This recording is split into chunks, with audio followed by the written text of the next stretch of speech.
katong gamay pa ko, luoy ko permi, yakit nga estudyante.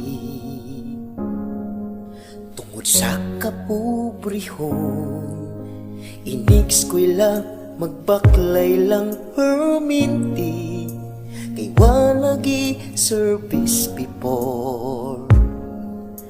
2 pesos rang balon, may langgani ingong lulo, pagkaluoy gyud sa kong apo, gihatag niyang gamayng kabaw, ug sakyan ko sa adlaw-adlaw.